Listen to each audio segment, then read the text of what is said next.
Muito obrigado, irmão Jorge. Eu agradeço ao pastor Novaes por esse presente no dia do pastor, eu falar aqui para os irmãos. E eu me sinto muito honrado e grato a Deus por essa oportunidade. Queria dizer 3 palavras para os irmãos e depois mais 3. Primeiras palavras, obrigado, obrigado, obrigado. Segunda palavra, parabéns, parabéns, parabéns. Obrigado por quê, irmãos? Os irmãos têm sido uma das igrejas mais fiéis aqui de nossa convenção. E nossa convenção é muito grata aos irmãos. Quando você vem aqui e entrega o seu dízimo, você está ajudando missionários em todo o mundo. Os de missões nacionais, de missões mundiais e também os de missões Rio. Porque parte desta oferta que você deu do seu dízimo é remetida à convenção, e a convenção, então, faz o seu trabalho com missões nacionais, missões mundiais, faz o seu trabalho, e toda a nossa Convenção Batista Brasileira. Então, muito obrigado. Parabéns, irmãos, porque quando a gente prega, a gente tem aprendido 6 objetivos na pregação. Não sei se eu vou me lembrar de todos eles, mas quando a gente prega, a gente prega um sermão evangelístico, um sermão doutrinário, um sermão devocional, um sermão ético, ou um sermão de consagração, ou um devocional. E hoje eu vou ficar apenas com o último que eu não disse, que é o de alento, de conforto, de consolo para os irmãos. E a palavra que eu vou ler daqui a pouco, os irmãos vão me acompanhar, mas eu queria ler ainda um texto, o sentimento que eu tenho para com esta igreja, para com os irmãos. Está em Filipenses capítulo 1, verso 3. Agradeça ao meu Deus todas as vezes que me lembro de vocês. Em todas as minhas orações em favor de vocês, sempre oro com alegria, por causa da cooperação que vocês têm dado ao Evangelho desde o primeiro dia até agora. Estou convencido de que aquele que começou uma boa obra em vocês vai completá-la até o dia de Cristo Jesus. Posso ouvir um amém? Amém. Irmãos, se o pastor Novaes estivesse aqui, talvez eu não pudesse falar sobre isso, que eu sei que ele não gosta muito que a gente fale coisas para ele. Eu estava aqui naquele culto que os irmãos fizeram homenagem para ele, eu senti que ele não estava assim tão confortável, mas os irmãos continuam insistindo, porque o pastor merece toda a nossa consideração, todo o nosso amor, todo o nosso carinho. Eu disse parabéns que os irmãos, depois do pastor Davi estar aqui tantos anos, o pastor João Novaes já está aqui também há tantos anos com os irmãos. Isso quer dizer que os irmãos constituem uma igreja muito boa, uma igreja ótima, que ama os seus pastores e eles ficam aqui durante tantos anos. Ah, mas nós somos uma igreja grande. Não, tem igrejas grandes que estão sempre mudando de pastor. E tem igrejas pequenas também que conservam pastores, mas tem outros também que estão sempre mudando de pastor. Mas quando os pastores permanecem aqui muito tempo, eu sei que os irmãos amam esses pastores e trabalham para eles. Então, eu não poderia hoje me fugir ao desafio de Deus de pregar para os irmãos em 2 Reis, capítulo 4. Então, abram lá. E eu gostaria de comparar a igreja com uma mulher de Sunem e dizer para os irmãos muito obrigado pela igreja que os irmãos têm sido diante de Deus. E ainda bem que Paulo disse, né? Não julgue que eu tenho alcançado, mas eu estou prosseguindo para o alvo da soberana vocação em Cristo. E também li que aquele que começou a boa obra em vocês há de aperfeiçoá-la até o dia de Cristo Jesus. 2 Reis 4, então fala sobre a história desta mulher com um profeta de Deus. A partir aí do verso 2 Reis 4, verso 9. Verso 8. Certo dia, Eliseu foi a Sunem, onde uma mulher rica insistiu que ele fosse tomar uma refeição em sua casa. Depois disso, sempre que passava por ali, ele parava para uma refeição. Em vista disso, ela disse ao marido: sei que esse homem que sempre vem aqui é um santo homem de Deus. Não feche a sua Bíblia, fique com ela aberta, que eu vou passar toda essa história, então não vou ler, mas vamos passar, para a gente ganhar tempo, sobre o que aconteceu com esta mulher. E com este homem de Deus, aliás, santo homem de Deus. Irmãos, quando o Espírito de Deus escreveu aquelas cartas aos pastores, lá em Apocalipse 2 e 3, ele sempre se referiu ao anjo da igreja que está naquelas cidades, Éfeso, Sardes, Pérgamo e etc. Sempre ao anjo de Deus. Ele não escreveu a ninguém mais, a não ser ao anjo de Deus que estava naquela igreja. E por isso, irmãos, quem são esses anjos de Deus? São pessoas que Deus chamou para a obra dele. E, irmãos, não é a igreja que recebe um pastor, é Deus que dá o pastor para a igreja. Não é o pastor que recebe uma igreja, mas o pastor é dado para a igreja. Em Jeremias 3,15 diz: eu vos darei pastores segundo o meu coração, que vos apacentem com ciência e com inteligência. Irmãos, como saber os que são chamados de Deus? Primeiro, o chamado de Deus precisa ter uma consciência da necessidade do mundo. Segundo, tem que saber a tarefa pela qual Deus está chamando. Terceiro, ele tem que ouvir essa voz de Deus chamando para uma obra especial na seara dele. Há missionários pastores e há missionários profissionais e profissionais missionários. Todos nós somos missionários. Só que alguns dedicam de tempo integral à obra missionária, ao trabalho de Deus, ao ministério, e outros são missionários vestidos de médicos, missionários vestidos de enfermeiras, missionários vestidos de garis, missionários vestidos de domésticas, mas todos somos missionários. Então cabe a cada um de nós assumir, dentro da sua profissão, um caráter de que essa profissão seja uma profissão missionária. E eu tenho ouvido muitas histórias de empregadas domésticas que levaram os seus patrões a Jesus. Eles eram missionários trabalhando como domésticos. Então são profissionais missionários, não, são missionários profissionais. E nós nos enquadramos em uma condição, outra condição. Todos nós somos ou missionários profissionais ou profissionais missionários.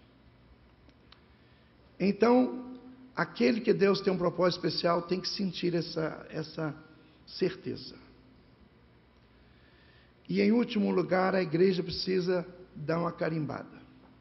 Realmente, esta pessoa, Deus tem um propósito especial para a vida dela. Irmãos, tenho dado treinamento para os missionários de missões nacionais, mundiais, missões aqui na nossa cidade, e a maioria deles, irmãos, se converteu dentro da idade de criança, adolescente, a jovens. A maioria deles. Talvez 95% a 98%.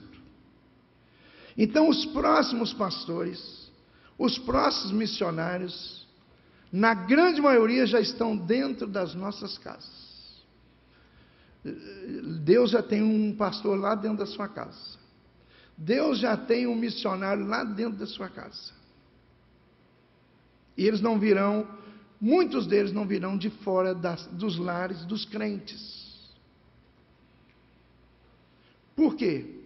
Eles têm uma vida a ser moldada, uma vida a ser investida na obra de Deus. Por isso que, irmãos, bem faz a igreja, bem faz a família, que investe nos seus filhos, seja qual for a situação deles no futuro. Por isso que, em nome dos conselheiros, de embaixadores do rei, de mensageiros do rei, nosso muito obrigado a você, papai, você, mamãe, que confia os seus filhos a essa liderança na igreja. Muito obrigado a você, papai, você, mamãe, que tira um pouquinho, aperta no bolso para poder possibilitar que um filho seu vá para o acampamento de juventude, participe aí desse jantar que vai ter, esse almoço que vai ter com o Jogo do Brasil. Bem-aventurado o papai e a mamãe que faz esse esforço. Hoje tem um pastor que está em Correias, lá em Petrópolis, pastor Carlos Henrique Carnevale, um grande homem de Deus. Mas os irmãos não imaginam como que eu lutei com o papai e a mamãe do Carlos Henrique para conservá-lo na igreja. Ele me deu muito trabalho de ir na casa dele, buscar, trazer, levar. Às vezes à noite, eu era um líder de adolescentes na igreja e tinha que ir lá levar o Carlos Henrique. Os pais disseram para mim, pastor, eu ainda era seminarista, não precisa vir aqui fazer isso, trazer o meu filho, levar o filho, não vou, quero que ele vá na igreja mais. Acompanhar esses trabalhos todos. E o Carlos Henrique começou a tomar um outro rumo na vida. E aí começava a fazer coisas que não agradam ao coração de Deus. E num culto de vigília, aquele pai, aquela mãe veio falar comigo, olha, Nilton, eu gostaria que você me perdoasse a mim, porque o lugar do Carlos Henrique é aqui mesmo. Porque não somente eu estou querendo que o meu filho esteja nos caminhos de Deus, mas eu estou abrindo mão da ajuda da igreja, e eu não posso fazer isso. Então, papai, mamãe, ajude a liderança da igreja a cuidar dos seus filhos. Você vai fazer a sua parte na sua casa, com culto doméstico, com ajuda, com carinho, com amor, mas manda esse pessoal para cá, para eles serem abençoados através dessa liderança que se preparou para um trabalho desses. Essa mulher, irmão, sunamita, ela diz o seguinte, viu que aquele profeta estava passando sempre lá, ela resolveu. Diz aqui que ela era uma mulher rica, mas poderia ser pobre. O rico pode dar um grande banquete para o pastor, ou para os pastores. O pobre dá uma coisa simples. Mas todos podemos ajudar os homens de Deus. Então, sempre que passava naquela região, esse profeta agora vai para essa cidade. E aí no verso 9, irmãos, ela diz para o marido, esse é um santo homem de Deus que passa por aqui. Como quem dizendo, é um privilégio para nós ter esse homem de Deus. Então, no verso 10, ela conclamou o marido que fizesse um espaçozinho para o profeta de Deus.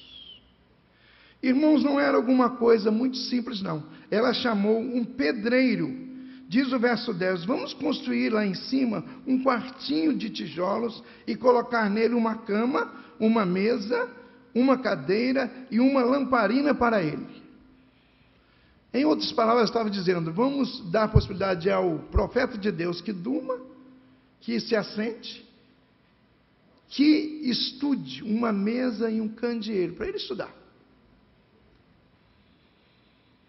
E ela mandou fazer isso.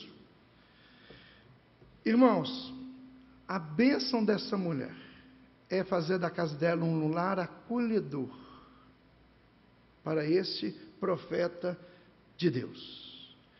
E, irmãos, este profeta não estava sozinho. Esse profeta andava sempre acompanhados.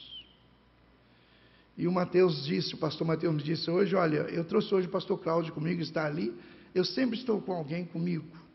Jesus nunca estava sozinho. Ele sempre levou alguém com ele. Ficou sozinho lá no Getsemane, porque a turminha que levou com ele não suportou aquele tanto tempo de oração, de vigília. E ele depois disse: nem um pouco pudesse velar comigo. Então, naquela hora, ele ficou sozinho. Foi um pouquinho mais adiante, estava sozinho. Irmãos, nós líderes temos que sempre estar acompanhados de pessoas. Não somente para aprender com elas, mas também para ensinar alguma coisa para elas. Trocar experiências, trocar ideias. Este profeta, aí no verso 12, ele estava acompanhado. Um dia, quando Eliseu chegou, subiu ao seu quarto e deitou-se. Ele mandou o seu servo Geazi chamar a sunamita. Ele a chamou e quando ela veio, Eliseu mandou Geazi dizer-lhe: você tem todo esse trabalho por nossa causa. O que podemos fazer por você?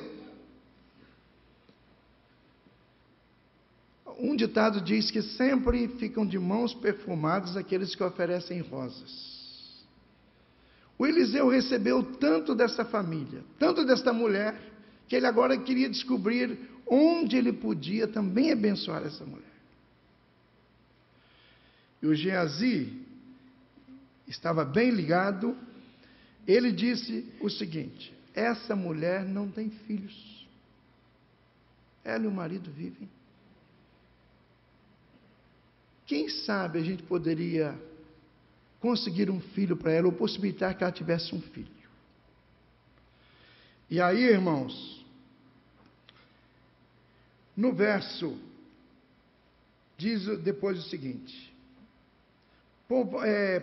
Eliseu diz para ela no verso 15, então Eliseu mandou chamá-la de novo, Geazi a chamou, ela veio até a porta e ele disse: por volta desta época, no ano que vem, você estará com um filho nos braços.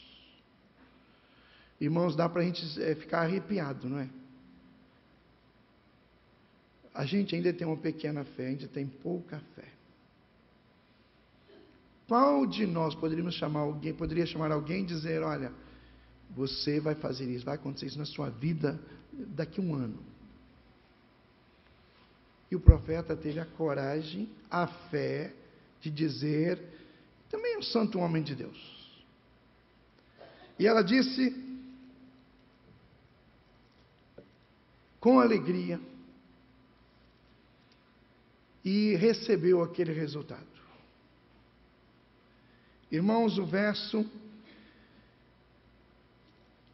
diz o seguinte: mas como Eliseu lhe dissera, a mulher engravidou, e no ano seguinte, por volta daquela mesma época, deu à luz um filho. O menino cresceu e certo dia foi encontrar-se com seu pai, que estava com os ceifeiros. Irmãos, esse menino nasceu, e era um daqueles filhos que vão visitar o pai onde o pai trabalha.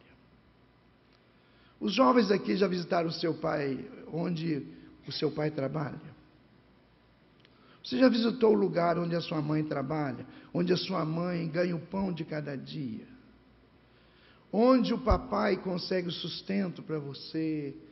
Onde o papai consegue, como diz aí a galera, né, ralar para que você tenha estudo, sustento, conforto na sua casa. Esse moço foi lá visitar o pai dele no trabalho. E quando, irmãos, ele chegou lá, ele não se sentiu bem. Ele gritou aí no verso 19, ai minha cabeça, ai minha cabeça. Irmãos, bendita a igreja que cuida bem das crianças, cuida bem dos juniores, cuida bem dos jovens, cuida bem dos idosos e cuida bem de todos. Parabéns, irmãos, vocês fazem isso.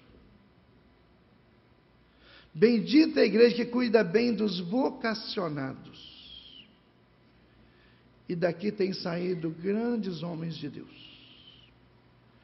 Os irmãos não podem perder a oportunidade de ajudar, de abençoar aqueles que estão aqui numa escola de profetas. Ser ovelha do pastor Novaes, conviver com os irmãos, é um grande seminário. E eu fiquei tão feliz quando os irmãos convidaram o Mateus para ser pastor de jovens aqui. Que escola maravilhosa para o Mateus. E para aqueles que vêm aqui trabalhar e servir a Deus com os irmãos. Mas este moço teve este problema. E então estava lá com o papai. Aí no verso 19, o pai disse a um servo: leve-o para a mãe dele. Então aquele servo pegou no verso 20 e o levou à mãe. O menino ficou no colo dela até o meio-dia e morreu. Irmãos, aquela mulher poderia ter gritado, feito aquele maior escândalo, blasfemado contra Deus. Mas ela manteve a sua calma, o silêncio. Talvez ela não entendesse, como muitas coisas que acontecem em nossa vida, nós não entendemos.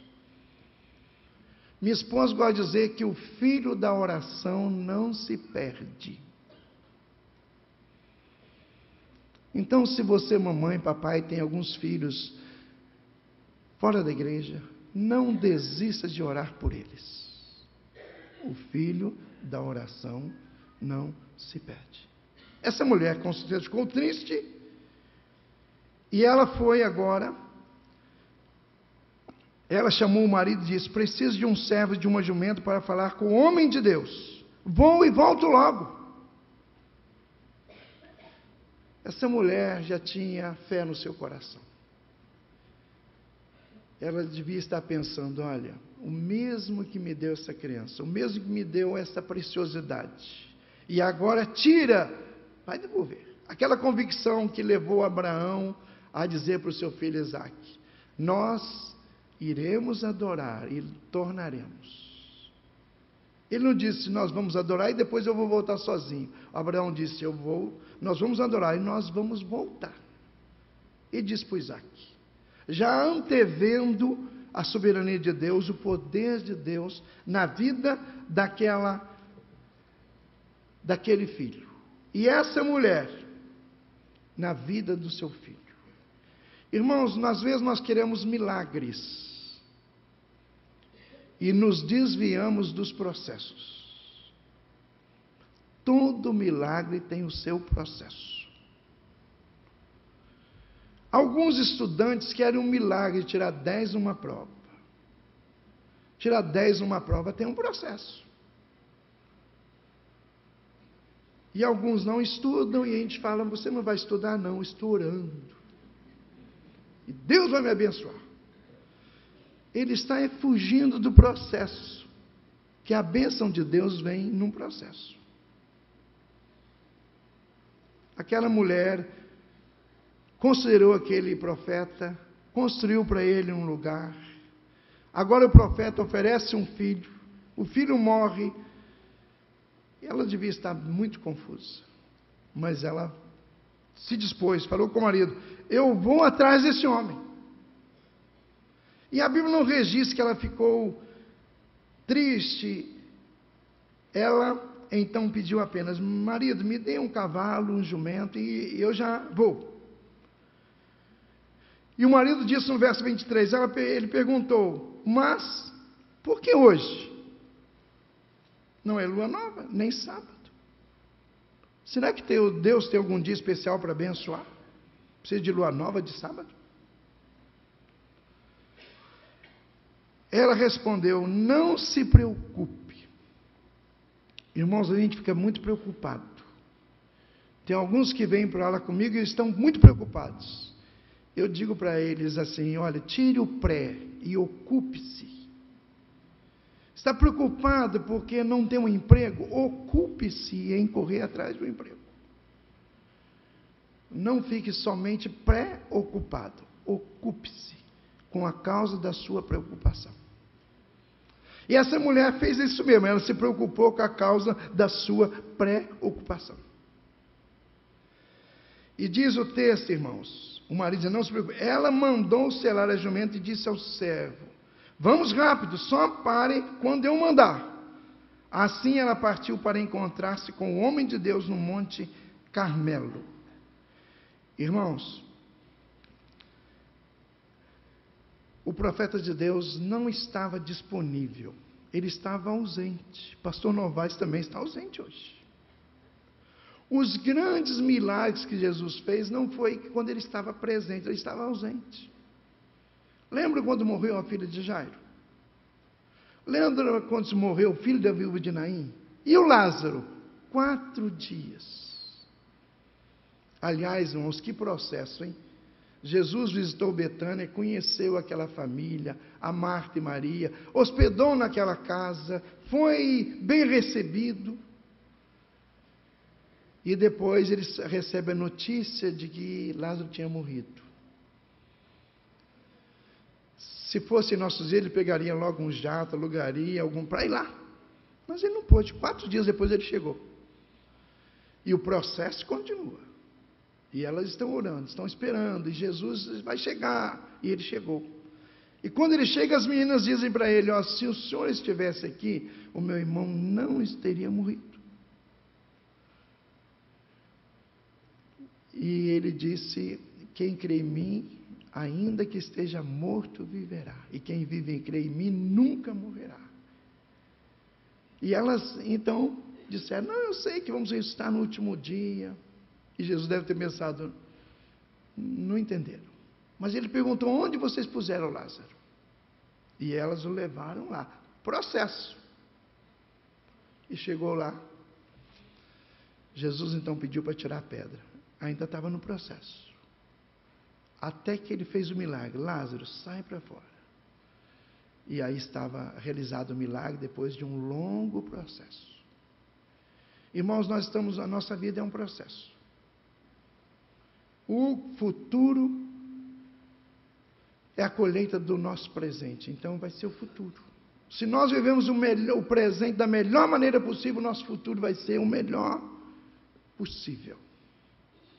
Essa mulher, então, irmãos, no verso 27, ela disse o seguinte: o profeta diz: ao encontrar o homem de Deus no monte, ela se abraçou aos seus pés. Geazi veio para afastá-la, mas o homem de Deus lhe disse: deixe em paz. Ela está muito angustiada, mas o Senhor não me revelou. Ele não sabia de nada. E escondeu de mim a razão de sua angústia. E disse a mulher, no verso 28, acaso eu te pedi um filho, meu Senhor? Não te disse para não me dar falsas esperanças? Então Eliseu disse a Geazi: põe a capa por dentro do cinto, pegue o meu cajado e corra. Geazi era mais jovem, vai na minha frente. Irmãos, tem coisas que só o homem de Deus pode fazer. Algumas coisas muitos podem fazer, mas algumas coisas somente o homem de Deus pode fazer. E o Geazi correu, chegou na casa, pegou o cajado do Eliseu e tocou na criança, nada aconteceu. O Eliseu precisava de estar lá. A gente pode delegar muita coisa como pastor, mas algumas coisas são indelegáveis. Nós temos que fazer. Irmãos, Geazi correu aí no verso 29, o mais que ele podia. Quando lá chegar, põe o meu cajado sobre o rosto do menino. O 30, mas a mãe do menino disse: juro pelo nome do Senhor e por tua vida, que se ficares não irei. Então ele foi com ela. Ela disse: olha, o moço já foi, mas o senhor precisa ir comigo. Eu só vou se o senhor for junto, viu, profeta? E agora o profeta não teve escolha, ele teve que ir junto. Irmãos, ele chegou lá, tudo que Jesus tinha feito não valeu. Precisava de alguma coisa a mais. O verso 33. O verso 33. Quando Eliseu chegou à casa, lá estava o menino morto, estendido na cama. Ela colocou na cama dele. Ele entrou, fechou a porta e orou ao Senhor. E depois aqueceu o menino. e ele devolveu o menino vivo para sua mãe. Um longo processo para que o milagre acontecesse. Irmãos, nós temos que semear para colher. Ao dizer que quem semeia vento colhe tempestades, nós temos que semear coisas boas. Há uma lei bíblica, de Gálatas 6, 7. De Deus não se zomba, porque Deus não se deixa escarnecer. Tudo que o homem semear, que é mesmo que diz? Isso também se fará. Vamos dizer, repetir todos? Tudo.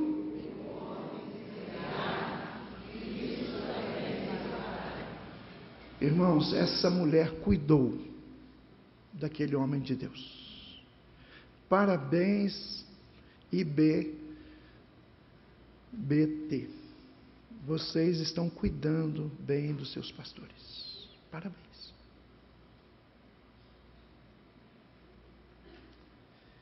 E vocês por isso têm recebido bênçãos de Deus.